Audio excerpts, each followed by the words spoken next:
Assalamualaikum warahmatullahi wabarakatuh. Apa kabar Bapak Ibu guru hebat di seluruh Indonesia? Semoga Bapak Ibu semuanya dalam keadaan sehat walafiat dan selalu semangat untuk mencerdaskan anak bangsa.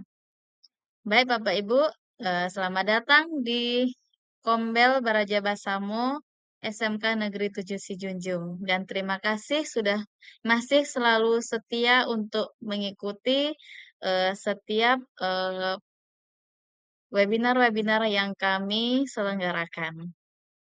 Baik Bapak Ibu, pada pertemuan kali ini itu lanjutan dari sesi yang sebelumnya, yaitu tentang menentukan TP dan ATP pada eh, perangkat ajar.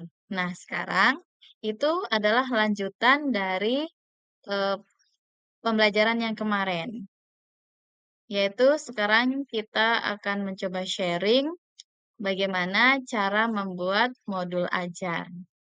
Mari Bapak Ibu kita saling sharing dan saling berdiskusi untuk materi pada pertemuan kali ini. Nah, apa sih tujuan dari sharing yang kita lakukan sekarang? Yang pertama, kita semua mampu memahami konsep, tujuan, strategi, dan prosedur pengembangan modul ajar. Yang kedua, kita semuanya bisa memodifikasi modul ajar yang telah tersedia, disesuaikan dengan karakteristik dan kebutuhan sekolah masing-masing. Selanjutnya, kita mampu menentukan asesmen atau penilaian yang sesuai dari modul ajar yang dimodifikasi. Dan yang terakhir, kita mampu mengembangkan bahan ajar yang relevan serta menyesuaikan tingkat capaian siswa untuk mendukung pembelajaran pada modul ajar yang dimodifikasi. Nah, itu tujuan pada sesi pembahasan kita kali ini. Kita lanjut Bapak Ibu. Nah, ini es breaking. Rasanya tidak perlu. Nah, kita mulai dari diri sendiri. Apa maksudnya Bapak Ibu? Mari kita lihat. Nah, di sini eh, Bapak Ibu harus memahami pentingnya dokumen perancangan pembelajaran, baik itu berupa RPP atau modul ajar. Kalau di kurikulum Merdeka itu berupa modul ajar. Nah, di sini tantangan apa yang sering muncul dalam menyiapkan atau menulis dokumen perancangan pembelajaran yang efektif, menarik, berpusat pada siswa, serta memperhatikan perbedaan capaian mereka. Di sini kita harus lebih memperhatikan kembali siswa-siswa kita, bagaimana kondisinya, dan tentunya perhatian yang kita berikan kepada siswa itu setiap siswa berbeda-beda. Nah, itu yang akan menjadi tantangan bagi kita sebagai guru. Selanjutnya, usaha apa yang sudah kita lakukan untuk mengatasi tantangan tersebut? Kemudian, apakah Bapak Ibu semuanya sudah pernah mendengar tentang modul ajar? Saya rasa eh, sudah mendengarnya dan mungkin sudah ada yang em, mahir membuat modul ajar. Nah, di sini kita hanya sekedar sharing. Mudah-mudahan Bapak Ibu yang belum pernah membuat atau yang belum memahaminya, di sini kita bisa mulainya. Dari sini kita bisa memulai supaya Bapak Ibu bisa membuat modul ajar yang baik dan mudah dimengerti. Mari dari Kombel ini kita bisa berdiskusi lebih banyak lagi. Nah, kita lanjut eksplorasi konsep. Mengapa modul ajar itu harus sederhana dan dapat memandu pembelajaran dengan efektif? Kemudian bagaimanakah pengembangan modul ajar yang sederhana namun efektif? Yang ketiga, bagaimana menentukan asesmen atau penilaian untuk modul ajar yang sesuai dengan kebutuhan dan karakteristik siswa? Pertanyaan keempat, mengapa modul Si ajar konsep. itu perlu berpusat kepada murid dan memperhatikan pembelajaran Si karakteristik konsep. murid tersebut? Bagaimana juga memilih Si dan konsep. memodifikasi modul ajar yang sesuai dengan kebutuhan dan karakteristik Si siswa? konsep. Bagaimana juga mengadaptasi modul ajar Si konsep. agar relevan dan sesuai dengan tingkat capaian Si konsep. siswa. Yang terakhir, bagaimana memilih dan menentukan bahan Si ajar yang konsep. relevan untuk modul ajar. Si konsep. Nah, itu Bapak Ibu bisa menjawabnya sesuai dengan Si kondisi konsep. Bapak Ibu yang dialami di sekolah masing-masing. Si Nah, di sini kita mulai. Apa sih yang dimaksud dengan modul ajar itu? Lalu apa perbedaannya dengan RPP di kurikulum 2013? Modul ajar merupakan salah satu perangkat ajar yang digunakan untuk merencanakan pembelajaran. Modul ajar ini sama seperti RPP, namun modul ajar memiliki komponen yang lebih lengkap. Modul ajar adalah sebuah dokumen yang berisi tujuan, langkah, dan media pembelajaran serta asesmen yang dibutuhkan dalam satu unit atau topik berdasarkan alur tujuan pembelajaran. Nah, ini perancangan serta pelaksanaan pembelajaran dan asesmen. Asesmen mungkin ada Bapak Ibu yang baru mendengar istilah asesmen atau ada yang sudah berkecimpung di dunia asesmen. Nah, apa itu asesmen? Asesmen itu cara penilaian kita, itu bahasanya yang kita gunakan di kurikulum Merdeka. Namanya asesmen.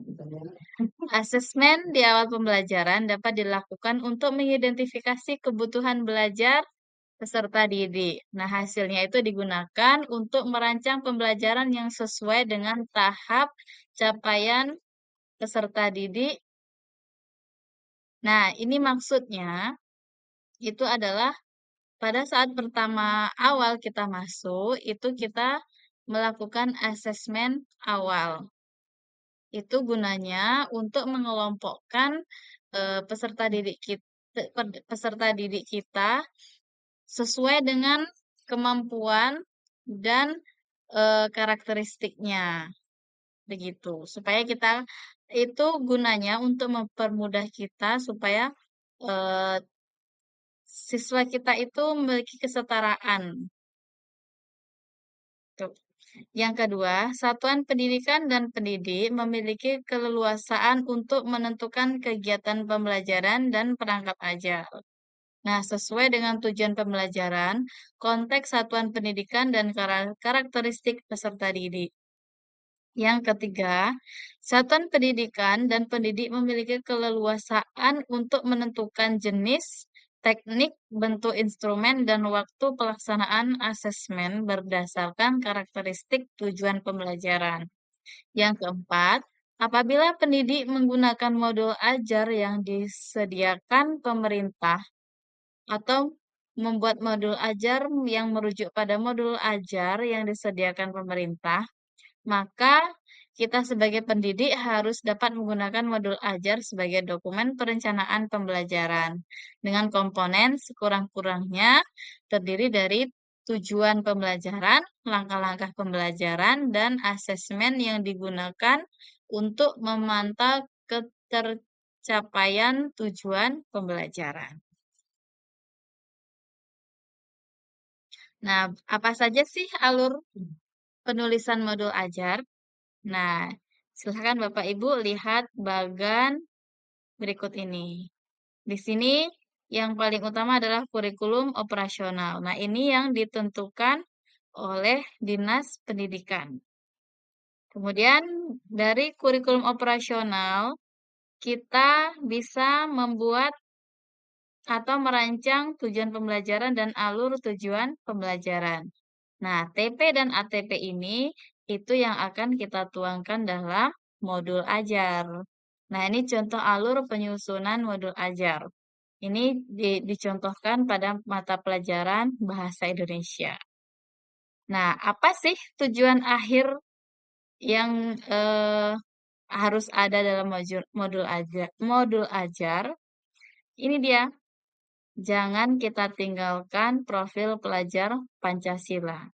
Karena tujuan utama kita adalah mendidik siswa-siswa kita agar cerdas dan memiliki karakter yang luhur atau budi pekerti yang luhur. Jadi profil pelajar Pancasila itu harus selalu ada dalam setiap modul ajar. Kemudian dari output dari materi yang sebelumnya itu harus ada ATP, ada indikator pencapaian kompetensi, dan rencana asesmen. Bagaimana Bapak Ibu? Bisa dimengerti? Mari kita lanjut. Nah, ini dia komponen modul ajar. Di sini komponen yang ada yang harus ada pada modul ajar itu yang pertama fase. Fase itu kita sesuaikan dengan jenjang siswa-siswa kita ya Bapak Ibu. Kalau SD itu fase 1, fase A sampai berapa? Kalau SMP nanti fasenya ada juga SMA dan SMK, fasenya juga berbeda. Kemudian kita harus ada juga jumlah jam pelajaran dalam 1 tahun. Kemudian model pembelajaran yang kita gunakan itu apa? Boleh PBL, boleh diskusi, dan lain sebagainya. Banyak sekali model ajar yang bisa kita terapkan agar peserta didik kita itu bisa aktif di dalam kelas. Nah, yang paling penting di sana juga ada tujuan pembelajaran. Nah, setiap pertemuan itu harus ada tujuan pembelajaran yang harus dicapai pada pertemuan tersebut. Kemudian dimensi Pancasila yang P5 tadi itu harus dituangkan juga dalam modul ajar. Selanjutnya, pengetahuan atau keterampilan prasyarat. Nah, itu tadi komponen modul ajar. Nah, di sini ada juga komponen yang detail modul ajar per pertemuan. Ada bahan ajar, pemahaman bermakna, pertanyaan pemantik. Apa sih pertanyaan pemantik? Pertanyaan pemantik itu adalah pertanyaan yang kita berikan kepada siswa sebagai pemancing saat materi yang akan kita ajarkan. Jadi sebagai pemancing ya Bapak Ibu, supaya pemahaman siswa kita itu bisa mengarah ke materi yang akan kita ajarkan. Kemudian ada indikator keberhasilan, ada asesmen, ada sarana dan prasarana yang kita gunakan, dan ada rencana kegiatan. Nah, di dalam modul ajar itu juga ada yang namanya lampiran. Apa saja yang harus kita lampirkan dalam modul ajar? Yang pertama, lembar aktivitas siswa. Aktivitas itu bisa berupa LKPD atau LKS. Kemudian, kita juga harus menyiapkan rubrik penilaian. Kita harus juga menyiapkan bahan ajar yang relevan yang bisa kita gunakan. Kita lanjut, Bapak Ibu. Nih, komponen modul ajar yang wajib ada. Jadi, modul ajar itu kan tidak ada aturan bakunya seperti apa. Boleh disesuaikan tergantung sekolah masing-masing. Tetapi dalam modul ajar itu yang wajib ada, ini dia Bapak Ibu. Ada 3 komponen utama. Yang pertama tujuan pembelajaran, yang kedua langkah-langkah pembelajaran atau kegiatan pembelajaran, yang ketiga adalah asesmen pembelajaran. Ketiga poin ini apabila sudah ada, berarti modul ajar tersebut sudah berlaku, bisa diterapkan dalam kelas. Tapi, apakah tidak? Alangkah baiknya kalau modul ajar yang kita buat itu lebih lengkap, lebih detail, dan lebih jelas.